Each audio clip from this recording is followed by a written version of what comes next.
বিসমিল্লাহির রহমানির রহিম। আসসালামু আলাইকুম।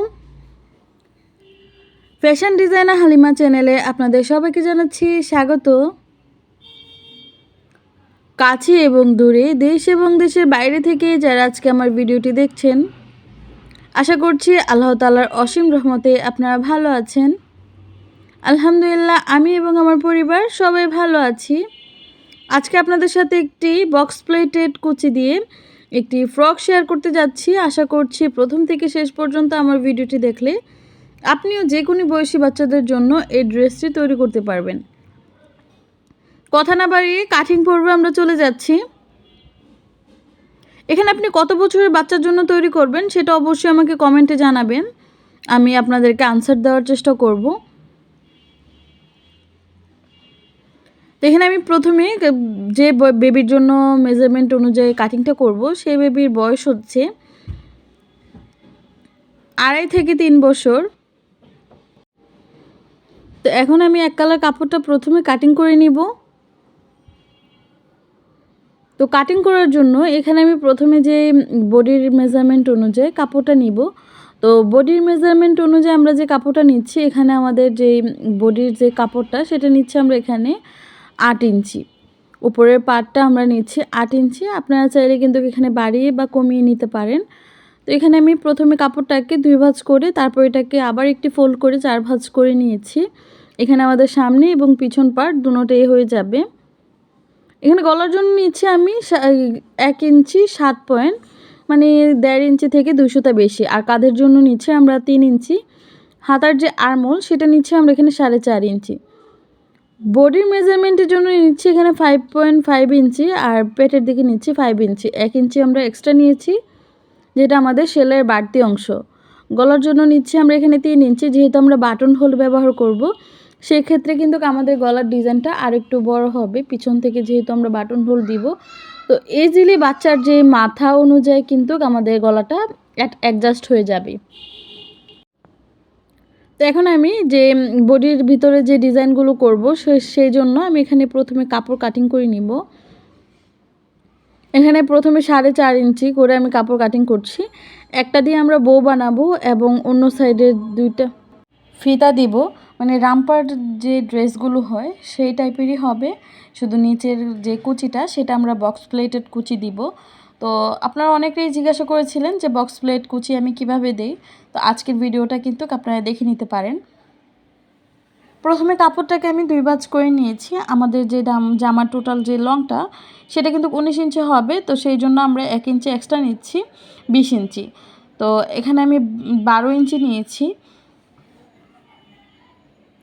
আমাদের টোটাল যে জামার লংটা সেটা কিন্তু হবে 19 ইঞ্চি সেলাইয়ের পর, তো সেই জন্য কিন্তু আমি 1 ইঞ্চি এক্সট্রা নিয়েছি। আর এভাবে 2 পার্ট নিয়েছি কাপড়, এখানে আমরা 12 ইঞ্চি করে নিয়েছি। তো 12 ইঞ্চি করে নিয়েছি, এটা আমাদের সামনে এবং পিছনের পার্ট কাটিং করা হয়ে গিয়েছে। এখন আমরা যে বেল্টের জন্য কাপড়টা কাটিং করেছিলাম, তো সেটা তো আমাদের কাটিং করা হয়ে গিয়েছে। তো এখন আমরা হাতার জন্য কাপড়টা কাটিং করব। তো সেক্ষেত্রে আমি এখানে একটি কাপড় নিয়েছি, কাপড়টাকে প্রথমে 2 ভাঁজ করে নিয়েছি, তারপর এই সাইড থেকে আবার ভাঁজ দিয়ে আমি এটাকে 4 ভাঁজ করে নিয়েছি। এটা লং হচ্ছে আমাদের 10 ইঞ্চি, 10.5 ইঞ্চি, আর পাশে হচ্ছে আমাদের 4 ইঞ্চি। তো আপনারা চাইলে কিন্তু এর থেকে বেশিও নিতে পারেন। তো আমি এখানে মাঝখান থেকে আলাদা করে দিয়েছি, তারপর এক সাইড থেকে একদম কর্নার পর্যন্ত মিলিয়ে দিয়েছি। এটা কিন্তু আমাদের পুরোটা হাতাটি, এই যে সোজা দিকটা সেটা আমাদের সেলাই হবে, আর রাউন্ড দিকটা আমাদের হাতার যে কাঁধের অংশের দিকে পড়ে থাকবে সেই দিকটা। তো আমি কিন্তু কথা না বাড়িয়ে জামাটা কাটিং করতে চলে এসেছি। আমার থেকে মনে হলো যে জামার ঘেরটা বেশি হয়ে গিয়েছে, তো সেই সাইড থেকে আমি এই কাপড়টা কেটে নিয়েছি। এই কাপড়টা দিয়ে আমরা এখন গলার পট্টিগুলো কাটিং করে নিব। যেহেতু আরমোলের সাইডগুলো খুব কম ছিল, তো সেই ক্ষেত্রে কিন্তু আমাদের আরমোলের সাইড থেকে আমরা গলার পট্টি কাটিং করতে পারতাম না। সেই জন্য এখানে আমি প্রথমে 4 ভাঁজ করে কাপড়টাকে রেখে তারপর কাটিং করে নিয়েছি। এখন আমরা গলার সাথে সুন্দর করে অ্যাটাচ করে দিব। সামনে এবং পিছনের গলাটা কিন্তু আমি সেমভাবে অ্যাটাচ করব, তারপর আমি পিছনে বাটন হোল ব্যবহার করব।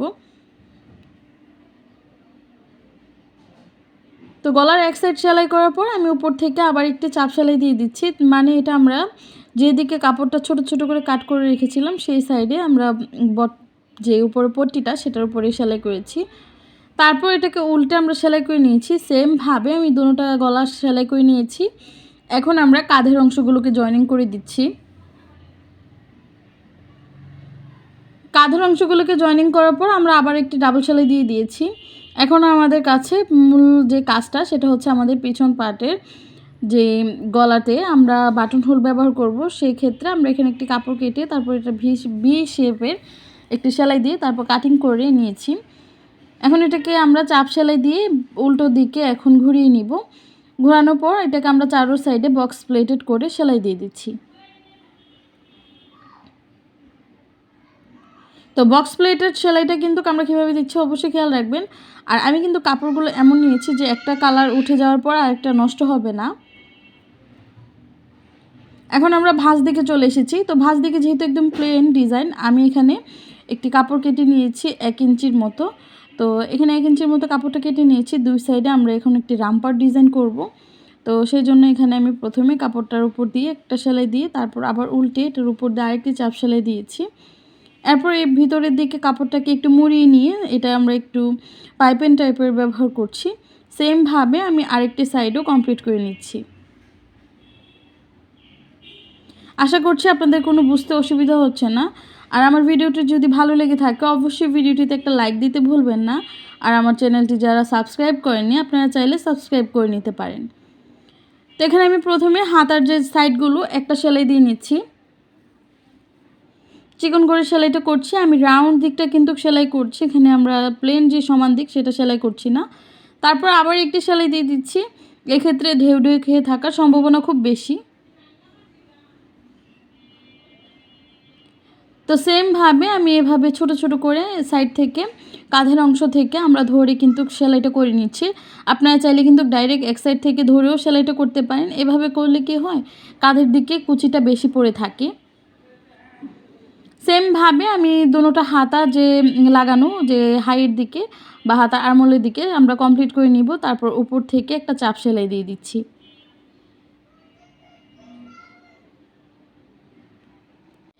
হাতার উপর দিয়ে যেহেতু আমাদের চাপ সেলাইটা দেওয়া কমপ্লিট হয়ে গিয়েছে, আমরা সেমভাবেই কিন্তু দুটোটা হাতা লাগিয়ে নিয়েছি। এখন আমরা বো একটি তৈরি করছি। তো সামনের দিকের যেহেতু একটু ফাঁকা ফাঁকা লাগছিল, তো সেই জন্য আমি এখানে একটি বো লাগিয়ে নিচ্ছি। আপনারা চাইলে কিন্তু এটি স্কিপ করতে পারেন। আমার প্রত্যেকটা জামাতে কিন্তু আমি একটা না একটা বো দিয়ে থাকি। তো বউগুলো আমার কাছে খুব ভালো লাগে। তো বউর কিন্তু অনেক ধরনের ভিডিও আপনারা সার্চ দিলে পেয়ে যাবেন, বা আপনারা দেখতে চাইলে আমি শর্ট ভিডিওতে ছেড়ে দিব। অবশ্যই আমাকে কমেন্টে জানাবেন, আমি আপনাদেরকে রিপ্লাই দেওয়ার এবং আপনাদের পছন্দ অনুযায়ী ভিডিও দেওয়ার চেষ্টা করব। এখন বউটার আমি চারো সাইড পিন করে দিচ্ছি। এক্ষেত্রে ধুয়ে যাওয়ার পর কুচকে যাবে না। এখন চারো সাইডে আমি সুতাগুলো কেটে দিচ্ছি। কাটার পর আমরা এখন নিচে ঘেরের অংশের দিকে যে বক্স প্লেটেড কুচি সেটা দিয়ে নিব। আমি বক্স প্লেটেড কুচিটা যখন দিচ্ছি তখন কিন্তু আমি প্রথমে সাইডের দিকে আবার একটু কাপড় দিয়ে নিয়েছি। তারপর এই সাইড থেকে আবার একটি কাপড় দিচ্ছি। তারপর আবার নিডেলের বরাবর একটি কাপড় দিচ্ছি। তারপর আবার একটি নিডেলের অপর পাশে একটি কাপড় দিচ্ছি। এভাবেই কিন্তু পুরোটা বক্স প্লেটেড কুচির যে জামাটা সেটা তৈরি হয়। যদি না বুঝে থাকেন সেটা অবশ্যই আমাকে কমেন্ট বক্সে জানিয়ে দিবেন। আমি আপনাদেরকে অবশ্যই বোঝানোর চেষ্টা করব। আশা করছি আপনারা নিরাশ হবেন না এই জামাটি তৈরি করে। তো পুরোটা জামা কিন্তু আমার সেমভাবে আমি কমপ্লিট করে নিব। পিছন দিকটাও কিন্তু আমি সেমভাবে লাগিয়ে নিব। তো পিছন পাটটা আমাদের কিন্তু কমপ্লিট করা হয়ে গিয়েছে। এখন আমরা যে আরমোল সাইড থেকে একদম নিচ পর্যন্ত সেলাই করে আটকে নিচ্ছি। এক্ষেত্রে খুব সুন্দর বডির মেজারমেন্ট অনুযায়ী কিন্তু আমরা এখানে আটকে নিচ্ছি। 1 ইঞ্চি কিন্তু আমরা বাড়তি রাখছি।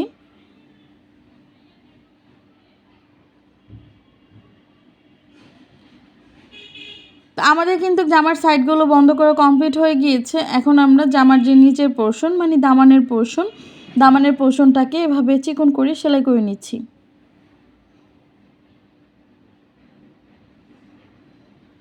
তো দামানের পোর্শনটা কিন্তু এক সাইডটা আমরা এভাবে সেলাই করে নিচ্ছি। তারপর কিন্তু আবার নিচের যে পোর্শনটা সেটা আবার সেলাই করে নিব। আমার আজকের ভিডিওটি আপনাদের কাছে কেমন লাগলো সেটা অবশ্যই আমাকে কমেন্ট বক্সে জানাতে ভুলবেন না। আর ভিডিওটি ভালো লেগে থাকলে অবশ্যই ভিডিওটিতে একটা লাইক দিয়ে যাবেন। আজকের মতো এখানে বিদায় নিব। সবাই ভালো থাকবেন, সুস্থ থাকবেন। আল্লাহ হাফেজ। আসসালামু আলাইকুম।